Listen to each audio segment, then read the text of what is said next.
दोस्तों, अगर अभी तक आपने हमारे चैनल को सब्सक्राइब नहीं किया है तो JEE NEET 12th 11th exam की तैयारी के लिए सब्सक्राइब कीजिए हमारे चैनल को, दबाइए बेल आइकन को। दोस्तों, JEE NEET class 12th class 11th examination के कंप्लीट कोर्सेज के लिए फॉलो कीजिए हमें अनअकैडमी की लर्निंग ऐप पे। सर्च कीजिए प्रदीप शर्मा या डिस्क्रिप्शन में दिए गए लिंक से अनअकैडमी की लर्निंग ऐप पे आप हमारे कोर्सेज हिंदी और इंग्लिश दोनों लैंग्वेज में फॉलो कर सकते हैं। इस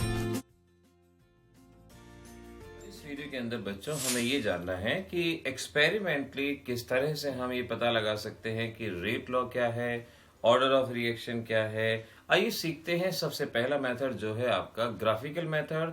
ग्राफिकल मेथड एक सिंपलेस्ट मेथड है और ये सिर्फ और सिर्फ उन्हीं रिएक्शन के लिए है जहां पर एक ही रिएक्टेंट प्रेजेंट है। आइए जरा जानते हैं। तो बच्चों, अब बारी है इस बात को समझने की कि हम एक्सपेरिमेंटली रेट लॉ और ऑर्डर ऑफ रिएक्शन को किस तरह से बता सकते हैं। शुरुआत में जब ये मेथड डेवलप हुए थे तो उस वक्त इतने हमारे पास अच्छे साधन नहीं थे, फिर भी कुछ हिट एंड ट्रायल मेथड का इस्तेमाल किया गया। जैसे पहला मेथड था जिसे हम ग्राफिकल मेथड के नाम से जानते हैं। सपोज आपके पास कोई रिएक्शन है, जैसे ए गिव्स यू प्रोडक्ट। कोई भी एक रिएक्शन आपके पास प्रेजेंट है और हम मान लेते हैं कि लेट इस रिएक्शन के लिए रेट लॉ किसी भी तरह से हो सकता है। जैसे मैं यहाँ पर सपोज मान लेता हूँ कि मेरे पास अगर ये रिएक्शन फर्स्ट ऑर्डर की होती तो रेट लॉ हम लिखते rate directly proportional to A raise to the power 1, और अगर ये रिएक्शन सेकंड ऑर्डर की होती तो हम लिखते rate A raise to the power 2, और अगर ये थर्ड ऑर्डर की होती तो हम लिखते rate A raise to the power 3। ये हम मान लेते हैं कि सपोज ये रिएक्शन फर्स्ट की है, सेकंड की है, थर्ड की है। इस तरह से ये रिएक्शन किसी भी ऑर्डर की हो सकती थी। फिर हम क्या करते हैं, रेट और कंसंट्रेशन के बीच में ग्राफ लेते हैं और जो भी ग्राफ स्ट्रेट लाइन ग्राफ होता है वही हमारा एग्जैक्ट रेट लॉ यहाँ पर पाया जाता है। सपोज आपका एक ग्राफ इस तरह से आया, इस टाइप का ग्राफ आया। एक ग्राफ आपका इस तरह से गया कि जैसे जैसे कंसंट्रेशन डिक्रीज होती है रेट ऑफ रिएक्शन डिक्रीज हुई, और एक ग्राफ किसी और टाइप का यहाँ पे शिफ्ट हो गया। तो हमने कहा कि जो भी ग्राफ आपका स्ट्रेट लाइन ग्राफ होता है वही एक्चुअल ग्राफ माना गया और उसी लॉ को एक्चुअल रेट लॉ माना गया। तो हम कहेंगे हमारा सेकंड ग्राफ यहाँ पर एक्चुअल रेट लॉ को रिप्रेजेंट कर रहा है। तो एक्चुअल रेट लॉ इस रिएक्शन के लिए हो गया rate directly proportional to A raise to the power 2। इस तरह से हो गया, और पावर कितनी है 2, तो इस रिएक्शन का ऑर्डर भी कितना हो गया, सेकंड ऑर्डर रिएक्शन। इस रिएक्शन को यहाँ पर माना गया। अब देख लीजिए ये जो मेथड था हमारा, ये कोई इतना बढ़िया मेथड नहीं था और ये सिर्फ वहीं पर एप्लीकेबल था जहां पे एक रिएक्टेंट मौजूद है, अदरवाइज ये एप्लीकेबल नहीं था। लिमिटेशन याद रखना, this is applicable only for single reactant reaction. इस तरह से इस मेथड को ज्यादा फॉलो नहीं किया गया। फिर भी इस मेथड पे आपसे ये क्वेश्चन पूछा जाता है, जरा देखिएगा इस क्वेश्चन को। आपसे कहा बताइए रेट लॉ क्या होगा अगर ये ग्राफ इस तरह का है। ग्राफ को देखिए ध्यान से, आप समझ सकते हैं कि कंसंट्रेशन में कोई भी बदलाव कर लें, रेट बिल्कुल एज इट इज है, रेट पे कोई फर्क नहीं पड़ रहा, तो हम कहेंगे rate of the reaction is independent of concentration और इसे जीरो ऑर्डर रिएक्शन कहा जाएगा। स्टेटमेंट में इस तरह से भी आपसे पूछा जाता है कि भाई ये ग्राफ मिला है parallel to the x axis, बताइए उसके अंदर ऑर्डर क्या होगा। तो आप इस तरह से इस ऑर्डर को यहाँ पर बता सकते हैं। तो ये था हमारा ग्राफिकल मेथड। ग्राफिकल मेथड के बाद हमारा अगला मेथड है इनिशियल रेट मेथड, और इस इनिशियल रेट मेथड के अंदर आपने सिर्फ कुछ न्यूमेरिकल सॉल्व करने हैं और उस बेसिस पे आपने rate law, order of reaction और रेट ऑफ रिएक्शन के बारे में बताना है। आइए जरा सीखते हैं इनिशियल। अगला मेथड है जिसे हम इनिशियल रेट मेथड के नाम से जानते हैं। यहाँ पर आपने सीधा सा क्वेश्चन सॉल्व करना ही सीखना है। उस क्वेश्चन के बेसिस पे ही आपको ये मेथड कर लेना है। जैसे आपसे कहा गया, ध्यान से देखिएगा, समझिएगा। आपसे कहा गया कि ये कोई रिएक्शन है 2A 2B gives you product.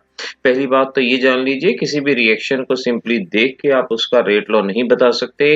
Rate law एक एक्सपेरिमेंटल एस्पेक्ट है, देख के नहीं बताया जा सकता। तो ये कोई रिएक्शन है जहां प्रोडक्ट और अलग अलग समय पे देखा गया, जब ए की कंसंट्रेशन इतनी, बी की इतनी तो रेट इतना था, ए इतना, बी इतना तो रेट इतना था। इस तरह से अलग अलग कंसंट्रेशन ऑफ ए और बी के ऊपर अलग अलग रेट हमें मिला और हमसे कहा गया बताना है रेट लॉ क्या होगा, ऑर्डर क्या होगा, रेट कांस्टेंट क्या होगा। इस तरह की बातों को हमें यहाँ पर प्रेडिक्ट करना है। तो इस टाइप का क्वेश्चन आता है, देखने में बड़ा है, भयानक है, लेकिन एक्चुअल में ये कुछ खास ऐसा क्वेश्चन नहीं होता। जानिए किस तरह से सॉल्व करेंगे। सबसे पहले तो आप ये मान लीजिए कि इसका एक्सपेक्टेड रेट लॉ लिखते हैं। हम मान लेते हैं कि इसका एक्सपेक्टेड रेट लॉ है, रेट डायरेक्टली प्रोपोर्शनल कंसंट्रेशन में a raise to the power x, b raise to the power y। बेशक से आपको यहाँ 2 और 2 दिया गया है, लेकिन मैंने कहा आपको कोफिशिएंट पे नहीं बिलीव करना, क्योंकि ये एक्सपेरिमेंटल होता है। तो मान लेते हैं एक्स वाई, और अगर प्रोपोर्शनैलिटी का साइन हटा दें तो कांस्टेंट आ जाएगा कि a raise to the power x, b raise to the power y, ये हमारे पास आएगा। ये हमने मान लिया, सपोज कर लिया कि भाई ये इसका रेट लॉ हो सकता है। अब इन सभी वैल्यूज को हमें डिटरमाइन करना है, x क्या होगा, y क्या होगा, k क्या होगा। आइए सीखते हैं। अब देखिए क्या कीजिए, इन अलग अलग स्टेप्स के लिए अलग अलग रेट लॉ लिख लीजिए।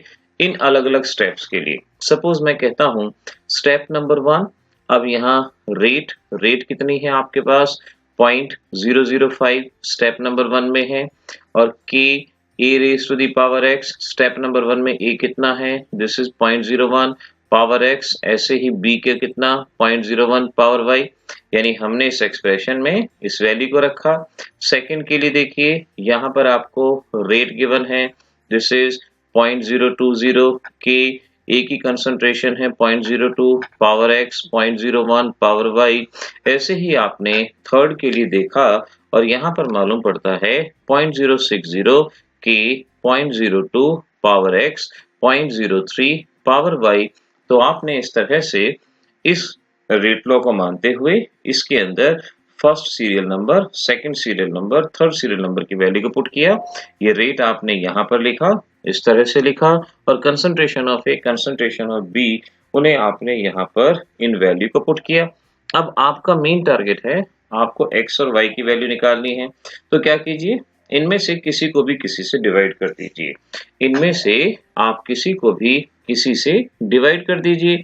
कोशिश कीजिए कि इसमें आपकी कैलकुलेशन आसान रहे।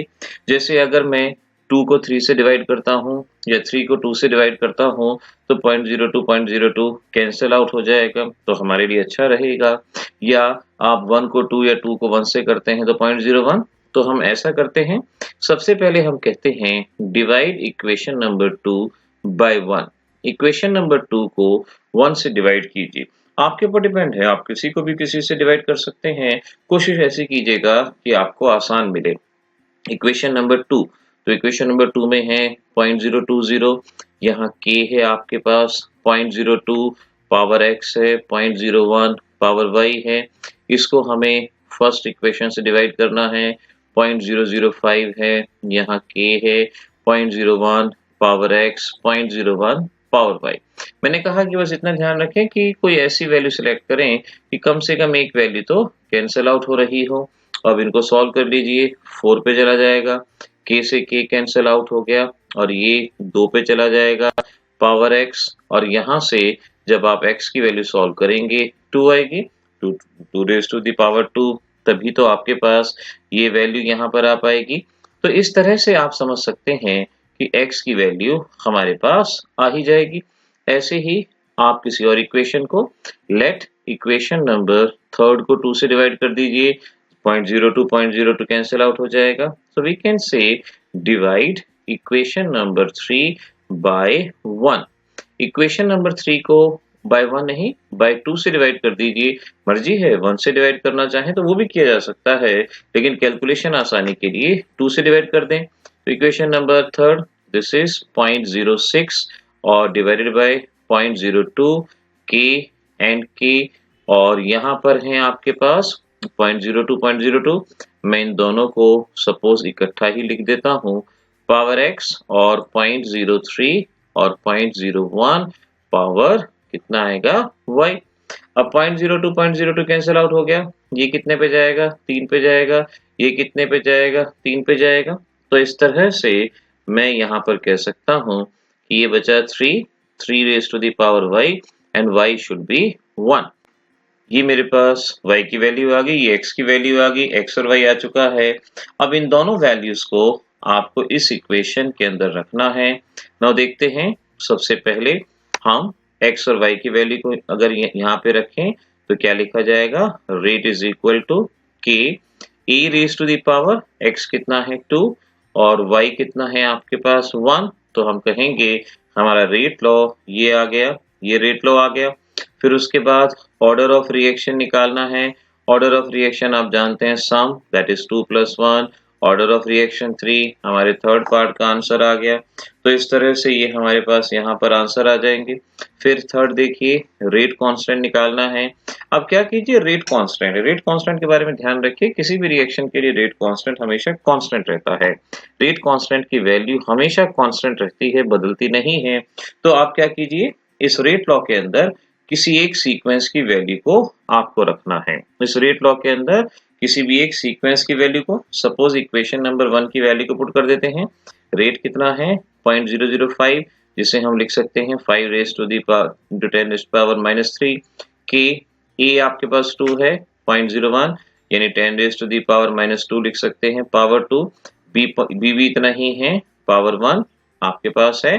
तो इस तरह से यहाँ से आप k की वैल्यू को सॉल्व कर दीजिए और k की वैल्यू सॉल्व करेंगे तो ये आपके पास 5000 और फिर इसकी यूनिट भी लिखनी है। k की यूनिट मैंने आपको सिखाई थी, मोल 1 - n litre n-1 time inverse, क्योंकि ऑर्डर ऑफ रिएक्शन थर्ड है। तो जब आप उस फार्मूले से वैल्यू पुट करेंगे तो इस तरह से आपके पास ये वैल्यू आएगी और ये पूरा न्यूमेरिकल सॉल्व होगा।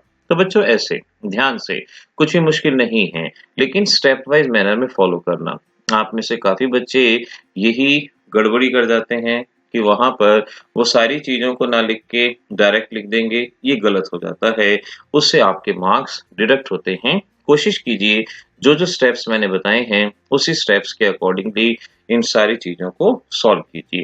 एक और हम सॉल्व करते हैं, ध्यान से देखिएगा और अपने आंसर को अगर आपसे पहले हो जाए तो उसको आप चेक कीजिए, देखते हैं क्या जवाब आते हैं आपके पास। सो लेट्स सी क्या क्वेश्चन हो सकता है, ये देखते हैं। ये तो अभी जो हमने सॉल्व किया उसके आंसर हो गए। नाउ ये है आपका क्वेश्चन और पिछले क्वेश्चन की तरह ही rate law, order, rate constant और एक और नई चीज बतानी है, rate of the reaction where A इतना बी इतना। तो देखिए सॉल्व करते हैं। सबसे पहले expected rate law. Expected rate law, A और बी के बीच रिएक्शन है। मैंने कहा था इनके कोफिशिएंट पे ध्यान नहीं देना क्योंकि ये हो सकता है एक से ज्यादा स्टेप में रिएक्शन दी गई हो। हम इसीलिए इसको हमेशा से ऐसे लिखते हैं, that is rate is equal to K A raise to the power X B raise to the power Y. हमेशा इसको इसी तरह से आपने लिखना है, हमेशा इस बात को ध्यान रखें। अब आपसे कहा था आप इनमें से आपको डिवाइड करना है। डिवाइड ऐसे करना है जिसमें कम से कम एक वैल्यू दूसरी वैल्यू से कैंसिल हो जाए। तो बेटर रहेगा पहले हर एक एक्सप्रेशन के लिए लिख लें, हर एक सीक्वेंस के लिए। रेट फर्स्ट केस में आप देख सकते हैं 7.5 10 रेज टू द पावर -3। के ए कितना है 0.1 पावर एक्स और बी 0.1 पावर वाई। हाँ ठीक है, हमें लगता है कि थोड़ा सा बोर है ये चीज क्योंकि काफी ज्यादा चीजें एज इट इज नोट करनी पड़ती हैं, लेकिन एग्जाम में हर स्टेप्स के मार्क्स होते हैं। उन स्टेप्स को समझते हुए ही आपको इसको जरूरी है कि इस तरह से लिखें कि एग्जामिनर कहीं भी आपके नंबर डिडक्ट करने की उनको मौका ना मिले। तो इस तरह से ज्यादा समय नहीं लगेगा। ऐसे आपने इन सभी के रेट एक्सप्रेशन को लिख लिया, वैल्यू सामने दी गई है, बस एक बार आपको इनको लिखना था। तो equation number 1, equation number 2, equation number 3 और 4 सभी के रेट एक्सप्रेशन को लिख लिया। फिर मैंने कहा था किसी को भी किसी से डिवाइड करें और कम से कम ये सोच के कि जिससे आपको एक वैल्यू कैंसिल आउट हो जाए। जैसे अगर आप 2 और 3 का इस्तेमाल करते हैं 3 और 3 कैंसिल हो जाएगा। अगर आप 1 और 4 का इस्तेमाल करते हैं तो 1 और 1 यहाँ से कैंसिल हो जाएगा। तो आप इनमें से सपोज हम कहते हैं डिवाइड, लेट मान लेते हैं divide equation number 3 by 2। Third को हम 2 से डिवाइड करते हैं तो देखते हैं क्या एक्सप्रेशन बनता है। ये है थर्ड, यहाँ given 3.6 10 raise to the power -1 के और फिर है 0.3 पावर x और फिर है 0.4 power y divided by second. Second में है 9 × 10 रेज पावर -2 के और 0.3 पावर x साथ में कितना है 0.2 पावर y। और इस तरह से देख सकते हैं हम यहाँ पर ये 4 पे जाएगा और ये 2 पे जाएगा और इस तरह से y की वैल्यू 2 आ जाएगी। अब हमें y की वैल्यू आ चुकी है, x की वैल्यू निकालनी है। किसी और को किसी और से डिवाइड कीजिए, जैसे हम फर्स्ट को 4 से। तो यहाँ पर ध्यान रखिए, हमेशा कोशिश कीजिए कि हायर वाले को लोअर वाले से डिवाइड किया जाए, यानी 4 वाले को 1 से। अब 4 वाले की सभी वैल्यूज आप यहाँ से बस मेंशन कर दें। This is k a 0.4 power x 0.1 power y divided by 1 7.5 10 raised power -3। देख सकते हैं ना, ये गिवन है आपको। और divide by k 0.1 power x 0.1 power y। जो कैंसिल हुआ उसे हटा दो, k गया, ये 4 पे जाएगा, ये 4 पे जाएगा। So we can say x की पावर वैल्यू कितनी आएगी 1। तो इस तरह से y आ गया, x आ गया, ये वैल्यूज आपके पास आ चुकी हैं। नाउ अब जो जो आंसर कहे हैं निकालते जाएं। x और y की वैल्यू को इस रेट लॉ में हम यहाँ रेट लॉ को लिख देते हैं, जो हमने पहले लिखा था कि a raise to the power x b raise to the power y, ये लिखा था। अब x और y की वैल्यू पुट करेंगे तो पहला आंसर आएगा, दैट इज रेट लॉ क्या हो जाएगा, x कितना आया आपके पास 1 और y आया आपके पास 2, तो रेट लॉ ये हो गया। फिर आपको ऑर्डर निकालना है। ऑर्डर क्या हो जाएगा, सम ऑफ द पावर 1 + 2 3 हो जाएगा। फिर आपको रेट कांस्टेंट निकालना है, तो किसी एक वैल्यू में, सपोज फर्स्ट सीरियल नंबर में सभी वैल्यू को रख दिया जाए।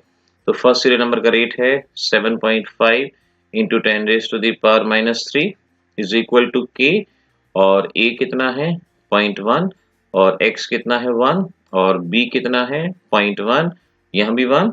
और जब यहाँ से k को आप सॉल्व करते हैं तो 7.5, क्योंकि ऑर्डर 3 है तो ऑर्डर 3 है तो k की unit litre square mole -2 time inverse ये रहेगी। अब फोर्थ में देखिए, फोर्थ में कहा कि रेट ऑफ रिएक्शन बताएं जब a इतना, तो k आ चुका है ना। अब इन a और b की वैल्यू को इस इक्वेशन में रख दिया जाए, a और b की वैल्यू को।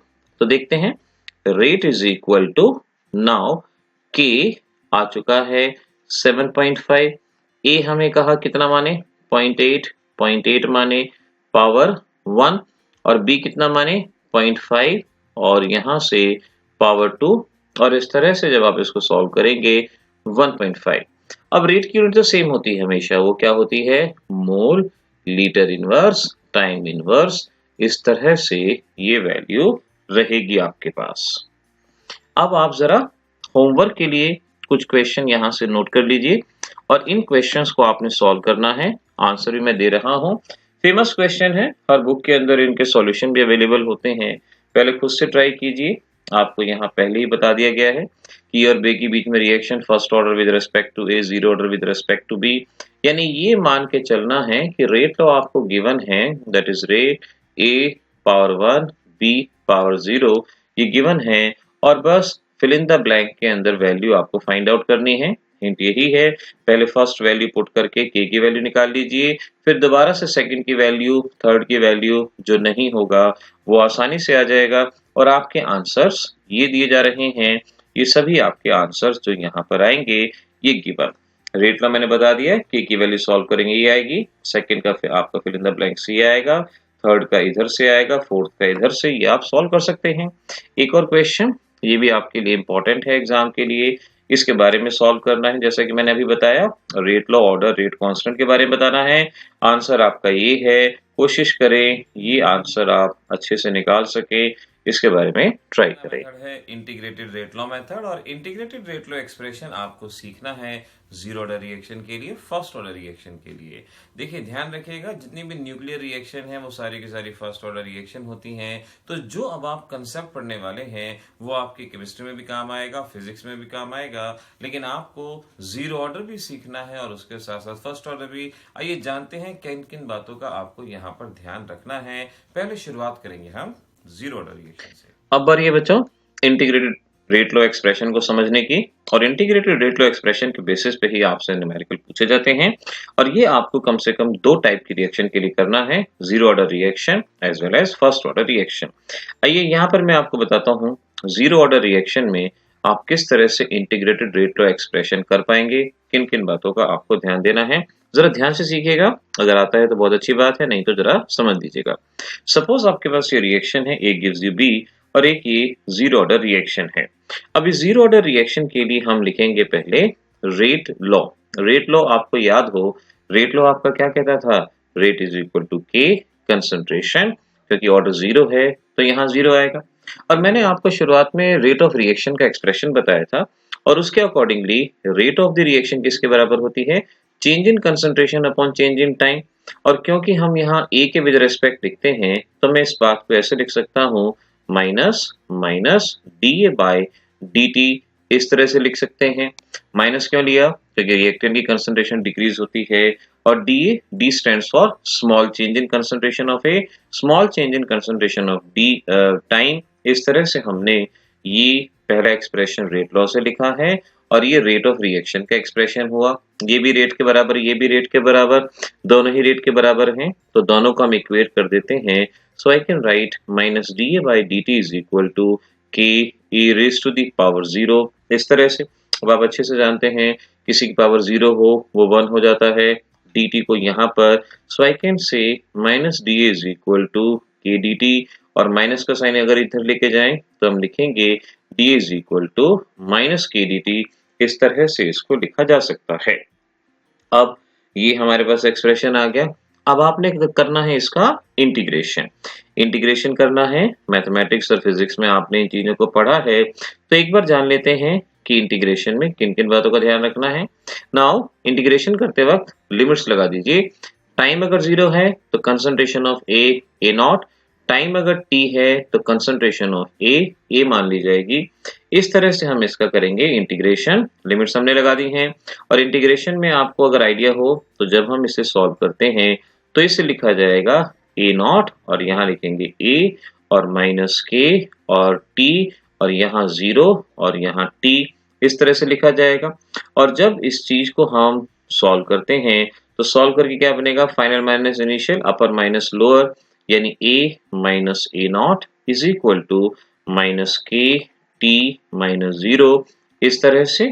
और इसको हम लिख सकते हैं a minus A not is equal to minus K T, ये लिख दिया जाएगा। और अगर मैं लिखना चाहूँ a, तो आई कैन से ए नॉट माइनस के टी, ये लिखा जाएगा।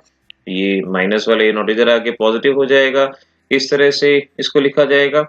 और इसी एक्सप्रेशन में के टी को इधर ले जाओ, ए को इधर ले आओ, तो आप लिख सकते हो K T is equal to A not minus A, इस ऐसे लिखा, और T is equal to A not minus A upon K, ये एक्सप्रेशन। देखिए ये डेरिवेशन भी करना है आपको, और ये फाइनल एक्सप्रेशन जो मैं बॉक्स में बंद कर रहा हूँ, ये एक्सप्रेशन भी आपने यहाँ पर लर्न करने हैं, ये आपको अच्छे से याद हो। तो time period for a zero order reaction given by A not minus A upon के। ए नॉट क्या हुआ आपका, इनिशियल कंसंट्रेशन, ए नॉट हुआ यहाँ पे इनिशियल, शुरुआत में जो भी कंसंट्रेशन थी।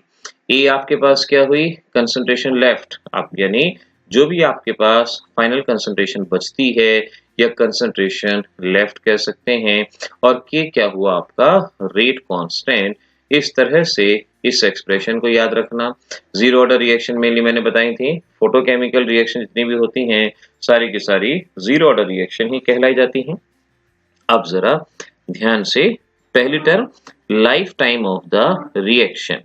अगर मैं आपसे कहता हूं life time of the reaction किसे कहा जाता है, तो लाइफ टाइम जैसा कि नाम ही बता रहा है, वो टाइम पीरियड जिसमें रिएक्शन खत्म हो जाए, जिसमें रिएक्शन खत्म हो जाए, यानी जब रिएक्शन में फाइनल कंसंट्रेशन कुछ भी ना बचे, यानी कह सकते हैं ना वो time when E approaches to zero, यानी वो टाइम जब फाइनल कंसंट्रेशन कुछ ना बचे, रिएक्शन पूरी तरह से हो जाए, उसे लाइफ टाइम कहा जाएगा। या मैं ये कह लेता हूं जब फाइनल कंसंट्रेशन जीरो हो जाए, तो अगर मैं यहाँ फाइनल कंसंट्रेशन की वैल्यू जीरो पुट कर देता हूं, so T life time is equal to A not by के, ये एक्सप्रेशन हमारे पास आएगा। अब ये एक्सप्रेशन भी आपको रटा होना चाहिए जब इस चैप्टर को तैयार करते हैं। जीरो ऑर्डर रिएक्शन का लाइफ टाइम इस तरह से आपको बताना है, याद रखना है। ऐसे यहाँ पर आपको एक और चीज याद रखनी है और उसे कहते हैं half life period, half life time of the reaction. ये भी आपको याद रखना है, आपने पढ़ा भी होगा। हाफ लाइफ का मतलब जब आधी रिएक्शन हो जाए, आधी रिएक्शन, या मैं ये कहूँ जब आधा रिएक्टेंट हो जाए, जब आधा रिएक्टेंट कंज्यूम हो जाए, या मैं ये कह सकता हूँ जब फाइनल कंसंट्रेशन आधी हो जाए। यानी इस बात को ऐसे मान लो, जब कंसंट्रेशन लेफ्ट इनिशियल कंसंट्रेशन का हाफ हो जाए, जब फाइनल कंसंट्रेशन इनिशियल कंसंट्रेशन का हाफ हो जाए, उसे हाफ लाइफ पीरियड कहा जाएगा। अब इस ए की वैल्यू को फर्स्ट एक्सप्रेशन के अंदर रख दिया जाए, so we can say t half is equal to A naught. A naught तो आपको दिया ही गया है और ए आपने मान लिया A not by two divided by K. और अगर आप इसको कर लेते हैं solve, then you will find आपका एक्सप्रेशन बनेगा ए नॉट टू के। ये आपके पास एक्सप्रेशन आएगा। दिस इज इक्वेशन नंबर 3 और ये इक्वेशन भी आप बच्चों को रटी होनी चाहिए। ये इक्वेशन भी आप सभी को बहुत अच्छे से याद होनी चाहिए। तो जीरो ऑर्डर रिएक्शन के केस में ध्यान रख लीजिए, लाइफ टाइम इनिशियल कंसंट्रेशन पे डिपेंड करता है। इनिशियल कंसंट्रेशन अगर ज्यादा होगी तो रिएक्शन होने में ज्यादा समय लगेगा, लाइफ टाइम ज्यादा होगा। और अगर इनिशियल कंसंट्रेशन कम होगी तो रिएक्शन होने में कम समय लगेगा। ये भी आपको इस बात को अच्छे से याद रखना है। यानी अगर मैं आपसे कहूं कि भाई मेरे पास यहाँ पे रेट है, कंसंट्रेशन है, रेट और कंसंट्रेशन, तो ध्यान रखिएगा जीरो ऑर्डर रिएक्शन है ये। जीरो ऑर्डर रिएक्शन में रेट कंसंट्रेशन पे डिपेंड नहीं करती। इस तरह का ग्राफ रहेगा parallel to the x axis, rate concentration के ऊपर डिपेंड नहीं करती, इस बात को ध्यान रखेंगे। और जहां तक टाइम पीरियड की बात है, जितनी ज्यादा कंसंट्रेशन होगी उतना ही ज्यादा टाइम लगेगा। यानी अगर मैं आपसे कहूं कि भाई मैंने यहाँ पर कंसंट्रेशन ली, यहाँ पर टाइम लिया, तो बड़े आराम से समझो इसको कि कंसंट्रेशन अगर बढ़ेगी तो टाइम पीरियड भी बढ़ता जाएगा, इंक्रीज होता जाएगा। वो यहाँ पर आप इस बात को बता सकते हैं इंक्रीज होगा। स्लोप की जहां तक बात है, यहाँ पर अगर आप इसका स्लोप फाइंड आउट करेंगे तो ये आपके पास वैल्यू के आती है। इतना डिटेल में आप जाने की जरूरत नहीं है, सीधा फार्मूले ही को ही आप ध्यान रखें क्या क्या आपके पास हो सकते हैं। और t half directly proportional to initial concentration. अगर हम इस तरह से यहाँ पर ग्राफ लेते हैं कि टी हाफ और इनिशियल कंसंट्रेशन के बीच में क्या ग्राफ आएगा, तो वो भी कोई बड़ी बात नहीं है। We can understand it is again उस पर डिपेंड करता है। और इसी तरह से हम अपने ग्राफ को भी यहाँ पर देख सकते हैं। तो ऐसे आपने जीरो ऑर्डर रिएक्शन के लिए खास तौर पे इन बातों का ध्यान रखना है। जो एक्सप्रेशन कहे जितनी बातें, ये बातें साथ के साथ याद रखने की कोशिश जरूर कीजिएगा। आइए अब समझते हैं फर्स्ट ऑर्डर रिएक्शन के लिए कि फर्स्ट ऑर्डर रिएक्शन में आपको किन किन बातों का ध्यान रखना है, क्या क्या आना चाहिए, आइए जानते हैं। फिर वही लेट आपके पास रिएक्शन है ए गिव्स यू बी, क्योंकि ये फर्स्ट ऑर्डर रिएक्शन है तो रेट लॉ अगर कहा जाएगा क्या बनेगा, rate is equal to K A raise to the power 1 according to the rate law. और अगर रेट ऑफ रिएक्शन का एक्सप्रेशन हम लिखते हैं तो वो आपके पास क्या बनेगा, वही change in concentration of A divided by change in time, यही बनेगा आपके पास। ये भी रेट दोनों को इक्वेट कर दिया जाए, so we can say minus dA upon dt is equal to k a raised to the power 1 बनेगा। dt अगर यहाँ ले जाएं so minus dA upon a और k dt, यही एक्सप्रेशन आपके पास यहाँ आएगा। माइनस का साइन वहां शिफ्ट कर दें, देखो बिल्कुल वैसे ही जैसे हमने जीरो ऑर्डर में किया था उसी तरह से हम कर रहे हैं। अब आपको याद होगा यहाँ पर हमने क्या किया था, अब हमने इंटीग्रेशन किया था। इंटीग्रेशन के लिए dA अपॉन a ये हो गया माइनस के और यहाँ dt हो गया, इसी तरह से किया था ना हमने। अगर टाइम 0 है तो लिमिट लगा दी हमने, ये a नॉट हो गया, टाइम t है तो हमने इसको a मान लिए। और जब आप इसका करेंगे इंटीग्रेशन तो आपको शायद याद हो इस एक्सप्रेशन को कैसे करते हैं, ln a नॉट और ऊपर a आएगा, यहाँ माइनस के और ये t 0 to t आएगा, फिर फाइनल माइनस इनिशियल, यही आपको सिखाया था। यानी ln a minus ln a naught is equal to minus k और यहाँ t 0 और सॉल्व किया तो ln A minus ln A naught is equal to minus KT, ये एक्सप्रेशन आएगा, हम समझ सकते हैं। नाउ अब अगर मैं यहाँ से माइनस का साइन हटा दूं, so I can write KT is equal to ln A not minus ln A, ये हमारे पास एक्सप्रेशन यहाँ पर आता है, क्योंकि ये लॉग में है, सब्ट्रैक्शन में है, और आप जानते हैं सब्ट्रैक्शन में अगर होता है तो लॉग की टर्म में उसको हम इस तरह से भी यहाँ पर बता सकते हैं। तो ये एक्सप्रेशन हमारे पास यहाँ आएगा। इस एक्सप्रेशन को आपको याद रखना है, KT is equal to ln A naught by A, this is the equation number 1। इस इक्वेशन को याद रखें। अब इसी इक्वेशन को हम एक और तरीके से भी यहाँ लिख सकते हैं। सपोज बच्चों मैं कहता रिएक्शन ऐसे है, इनिशियल कंसंट्रेशन A है, इनिशियल 0 है, फिर इसमें से X अमाउंट रिएक्ट कर गया, ये X बन गया, यानी इनिशियल कंसंट्रेशन मेरे पास कितनी थी A, और फाइनल कंसंट्रेशन या अमाउंट लेफ्ट कितना है A माइनस एक्स। तो यहाँ A नॉट हमने क्या माना था, इनिशियल कंसंट्रेशन, A क्या था, अमाउंट लेफ्ट, तो मान लेते हैं हम A naught is equal to A initial concentration, और कंसंट्रेशन लेफ्ट को अगर मैं A माइनस एक्स मान लेता हूँ, इन वैल्यू को यहाँ पर अगर आप रखेंगे तो KT is equal to ln A upon A minus x, ये एक्सप्रेशन ln हटाएंगे तो आप समझ सकते हैं 2.303 लॉग आपको लगाना होगा A upon A minus x, ये एक्सप्रेशन, ये भी एक्सप्रेशन आपकी बुक में ही दिया जाता है, न्यूमेरिकल सॉल्व करने में भी इसका इस्तेमाल करते हैं, तो इसको भी साथ के साथ अलग से याद रखिएगा। टाइम निकालना हो so you can understand t is equal to 2.303 by k log A upon A minus x, ये आपके पास एक्सप्रेशन यहाँ से आ ही जाएगा, तो इसको अलग से याद रखना है। ठीक है, चलो यहाँ तक हो गया। नाउ फ्रॉम इक्वेशन नंबर 1, अब इक्वेशन नंबर 1 के आगे थोड़ा सा दोबारा बढ़ते हैं। इक्वेशन नंबर 1 में हमने क्या देखा था, हमने देखा KT is equal to ln, मैं दोबारा से लिख देता हूँ, KT is equal to ln A naught by A, ये हमारे पास था। अब इसी चीज को एक्सपोनेंशियल फॉर्म में लिखें, यानी ln हटाना है तो ln हटाना है तो हम लिखेंगे A नॉट अपॉन A, और KT चला जाएगा e raise to the power KT, इस तरह से इसको लिखा जा सकता है।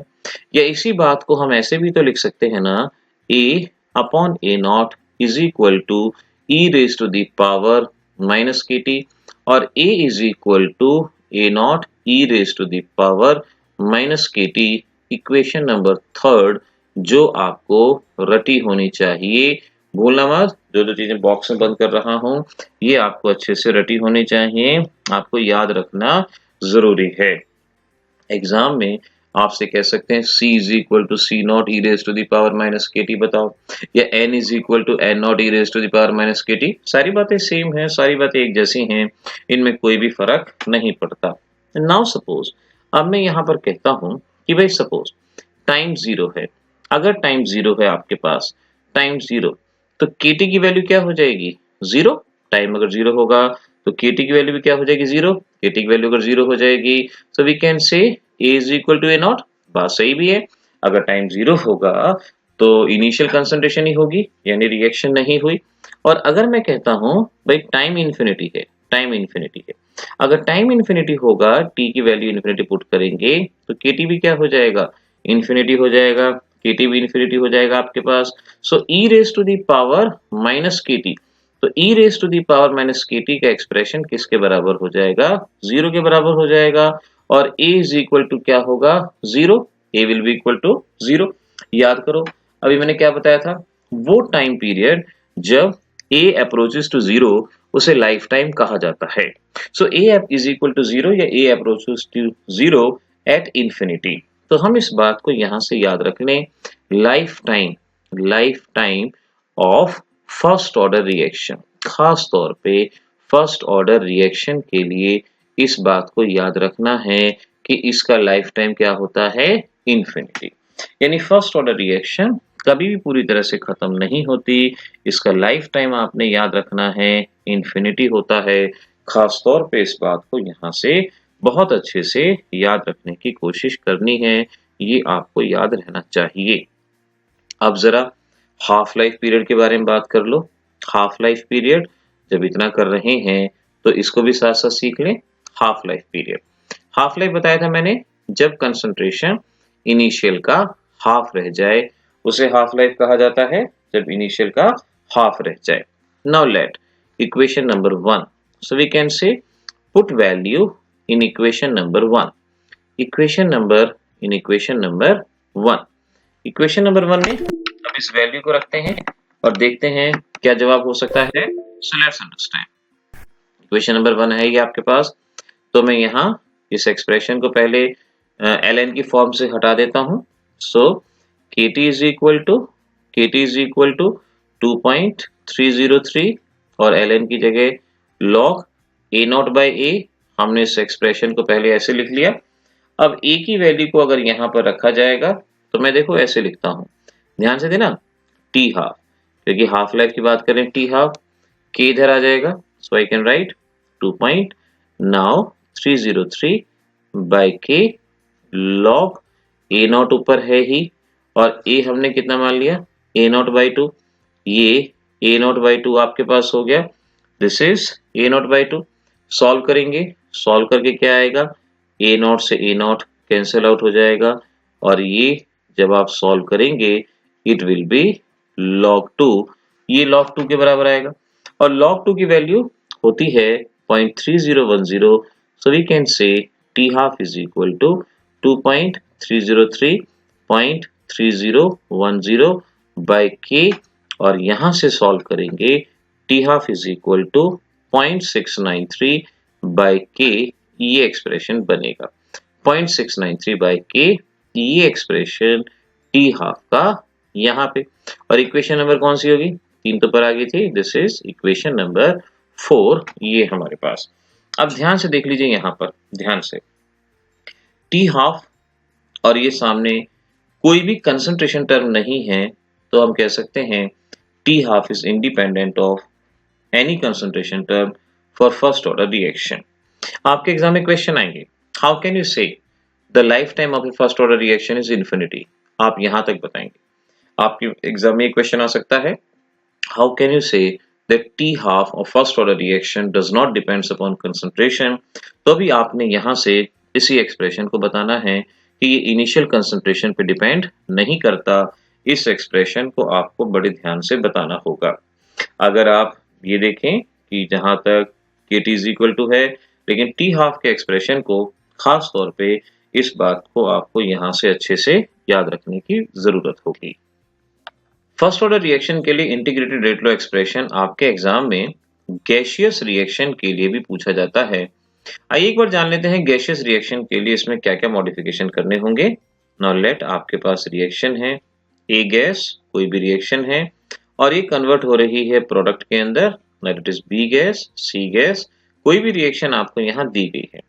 नाउ सपोज गैसेस के केस में शायद याद होगा प्रेशर मेजर करते हैं, तो इनिशियल प्रेशर हम मान लेते हैं PI इनिशियल प्रेशर, जब रिएक्शन नहीं हुई ये 0 होगा, और प्रेशर आफ्टर टाइम T यानी जब रिएक्शन हो रही है या किसी भी मोमेंट पे आफ्टर टाइम T, ये मान लेते हैं PT होगा और इसे मैं अलग से टर्म देता हूं, दिस इज PT। क्या होगा देखिए, इनिशियल PI था, कुछ रिएक्शन हुई, इसमें से कुछ अमाउंट टूट गया, अगर X यहाँ से स्प्लिट होगा तो ये पार्शियल प्रेशर X एटमॉस्फेयर, ये X एटमॉस्फेयर, इस तरह से इनिशियल ये रहा, फाइनल ये रहा। तो अगर मैं आपसे पूछूं कि after time T total pressure कितना होगा, आफ्टर टाइम T का मतलब जब इतनी रिएक्शन हो चुकी है तो ये प्रेशर प्लस ये प्रेशर प्लस ये प्रेशर, इन्हीं का सम तो टोटल होगा। तो मैं लिख सकता हूँ PI minus X plus X plus X, ये आपका टोटल प्रेशर होगा इस मोमेंट पे, और यहाँ से X कैंसिल कर दें तो we can say PT is equal to और PI प्लस X ये आएगा, और x is equal to, you can understand, PT minus PI, ये आपके पास x की वैल्यू यहाँ पे आ जाएगी, इस तरह से इसको कहा जाएगा। नाउ x यहाँ पर क्या हुआ, इस बात को ध्यान रखना, मैंने आपको फर्स्ट लॉ में एक्सप्रेशन बताया था, एक्सप्रेशन क्या था, t is equal to 2.303 k log a0 by a, उसकी जगह मैंने a upon a minus x भी आपको बताया था, मैंने कहा था कि इसका भी इस्तेमाल करते हैं। देखिए जो हमारे लिए चीज आसान हो सकती है कोशिश करें उसी चीज का इस्तेमाल करें। यहाँ पर हम इसी एक्सप्रेशन का इस्तेमाल करते हैं। आपको शायद याद होगा ए मैंने क्या बताया था, ए है इनिशियल कंसंट्रेशन। गैसेस के केस में कंसंट्रेशन की बजाय प्रेशर हो जाएगा, यानी पीआई हो जाएगा, पीआई। और ए माइनस एक्स, अब ये वैल्यू ए हो गया इनिशियल पीआई, और एक्स मैंने अभी सॉल्व किया कितना था, that is PT minus pi, ये आपके पास था। बस इसी बात को आपने फाइनली सॉल्व करना है। माइनस माइनस इधर प्लस हो जाएगा, ये माइनस का आ जाएगा। तो इस तरह से मैं कहूंगा मेरा एक्सप्रेशन आएगा T is equal to 2.303 by k log PI, और नीचे वाले को अगर हम सॉल्व करेंगे ये बनेगा ट्वाइस पीआई माइनस पीटी, ये हमारे पास यहाँ पे बन जाएगा। इस तरह से आपने इस एक्सप्रेशन को गैसियस रिएक्शन के लिए, या के को यहाँ लिख दें तो k is equal to 2.303 by t log initial pressure upon 2 into initial pressure minus pressure at time t. इस तरह से आप ये एक्सप्रेशन को यहाँ पर याद करेंगे, और ऐसे ही आपको ये सभी एक्सप्रेशन करने की कोशिश करनी है। तो ये था हमारे पास इंटीग्रेटेड रेट फ्लो एक्सप्रेशन, जो आपको इस तरह से ध्यान रखना चाहिए था। अब अभी आपने हाफ लाइफ पीरियड के बारे में कुछ बातों को पढ़ा था। नाउ हाफ लाइफ पीरियड में कुछ और एक्सप्रेशन आपको बहुत अच्छे से आने चाहिए। जैसे देखिए, आप इस बात को मान लीजिए, हाफ लाइफ पीरियड का मतलब क्या हुआ, मैंने कहा T 50%, ये भी कह सकता हूं, या मैं इसको T 0.5 भी कह सकता हूं, या मैं इसको T हाफ भी कह सकता हूं। और मैंने आपको बताया था expression T half is equal to 2.303 log 2 divided by K, ये एक्सप्रेशन था जो सॉल्व करके T half is equal to 0.693 by K ऐसे आया था। अब मुझे क्योंकि कुछ रिलेशन बताने हैं, तो मैं इन्हीं एक्सप्रेशन को रीराइट करता हूं और इन्हें दोबारा से समझने की कोशिश करता हूं, क्योंकि हमें उन रिलेशंस में गलती नहीं करनी, उन रिलेशंस को बड़े ध्यान से सीखना है। जैसे देखिए, मैं कहता हूं T हाफ या T 50%, बेटर रहे आप परसेंटेज के अंदर ले, बेटर रहे। आप जानते हैं आपका एक्सप्रेशन था T is equal to 2.303 by k log A not by A, ये एक्सप्रेशन था। ए नॉट क्या था, दिस इज इनिशियल कंसंट्रेशन, और ए था आपके पास कंसंट्रेशन लेफ्ट, ये था आपके पास ए। अब अगर मैं T 50% कहता हूं, तो T 50% का मीनिंग पहले मुझे समझना होगा। इसका मीनिंग है जब 50% रिएक्शन हो जाए। परसेंटेज में है तो मैं लेट इनिशियल कंसंट्रेशन 100 मान लेता हूं, 100 होगी। 50% रिएक्शन हो गई तो बचेगा भी कितना, 50, क्योंकि ए है कंसंट्रेशन लेफ्ट। बड़े गौर से इस पॉइंट को करना, कंसंट्रेशन लेफ्ट 50, और जब आप इसे सॉल्व कर देंगे 2 पे चला जाएगा। So you can say T 50% is equal to 2.303 k log 2, ये आएगा। और log 2 की वैल्यू जब आप सॉल्व कर देंगे तो आप समझ सकते हैं यहाँ पर कितना बनता है, 2.303.3010, और ये आपका सॉल्व करके T 50% is equal to 0.693 by के, ये एक्सप्रेशन यहाँ पे बनता है। ऐसे ही अगर मैं आपसे कहता हूं T 75%, तो T 75% का मीनिंग क्या होगा, 75% रिएक्शन हो गई, यानी इस एक्सप्रेशन में वैल्यू अगर मैं रखूंगा तो T 75% is equal to 2.303 by k log initial, क्योंकि परसेंटेज में तो इनिशियल हमेशा 100। नाउ कंसंट्रेशन लेफ्ट, 75% रिएक्शन होगी तो बचा कितना, 25। बस ये ध्यान रखो, ये ध्यान रख लोगे, रिलेशन के न्यूमेरिकल गलत हो ही नहीं सकते, बचेगा कितना, 25। और इस तरह से आपने इसको सॉल्व किया तो ये बना T 75% 2. Now this is 303 log 4, और log 4 मैंने आपको पहले भी कुछ log की वैल्यू याद करने को कहा था पिछले चैप्टर के अंदर भी, यहाँ भी मैं बता देता हूँ log 4.6020। अगर log देखना नहीं आता तो आप YouTube चैनल पे हमारा log एंटी log का वीडियो देख सकते हैं, आपको उससे बहुत मदद मिलेगी, ध्यान रखिएगा। तो इस तरह से आपके पास T 75% का एक्सप्रेशन आ गया। इसको चाहे तो आगे सॉल्व कर लें, आपके पास बात वही बनेगी, डबल आएगा इसका 0.13 समथिंग, ये आपसे पूछा जाएगा। अगर आपसे कहते हैं रिलेशन बताइए T50% और T75% में क्या रिलेशन है। अगर ऐसा क्वेश्चन आता है, आपसे पूछते हैं what is the relation between T55% and T75% या T½ T3/4 के अंदर क्या रिलेशन है ये बताना है।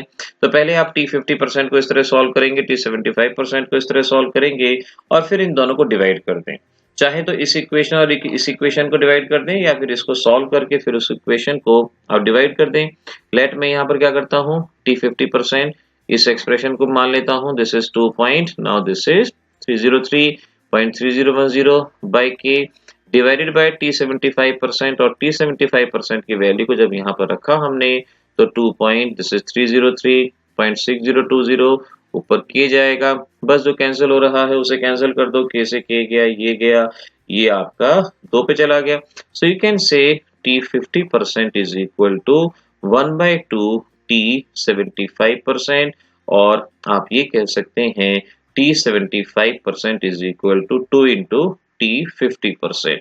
कोशिश करें ये रिलेशन आपको याद रहे। रिलेशन और भी हो सकते हैं लेकिन कोशिश करें इससे न्यूमेरिकल सॉल्व करने में आपको आसानी रहेगी। कोशिश करें ये रिलेशन एज इट इज आपको याद रहे तो बहुत अच्छा होगा। तो कोई भी अगर रिलेशन निकालना है, अब मैं आपको होमवर्क में क्वेश्चन देता हूं, आप इसी तरह से सॉल्व करना। Find out the relation between, आपको कुछ के बीच में रिलेशन बताना है, जैसे T25% एंड T50% के बीच में। तो ऐसे ही T50% का एक्सप्रेशन कर लेंगे, फिर T25 का। 25 का मतलब 25% रिएक्शन हो गई, तो वहां बचेगा कितना, 75 बचेगा। ऐसे ही कोशिश करना T90% एंड T99% के बीच का रिलेशन निकालना। और इम्पोर्टेंट है T90% एंड T50%, ये आपके लिए इम्पोर्टेंट है, याद रखिएगा। ऐसे ही T99.9% आप याद रखें एंड T99%, इन रिलेशन को इस तरह से सॉल्व करने की कोशिश कीजिए, जरूर बहुत आसानी से ये आपसे सॉल्व हो इस जाएगा। तरह से हमने ये डिफरेंट मेथड्स को जाना कि कैसे कैसे आप पता लगा सकते हैं experimentally rate of reaction, order of reaction, rate law के बारे में। आज हम इस बारे में जान चुके हैं। अब अगली क्लास के अंदर हम सीखेंगे किस तरह से आप इसके बेसिस पे न्यूमेरिकल सॉल्व करेंगे और किस तरह से आप अपने इस एंटायर टॉपिक को इजी बना सकते हैं। तब तक के लिए ऑल द बेस्ट।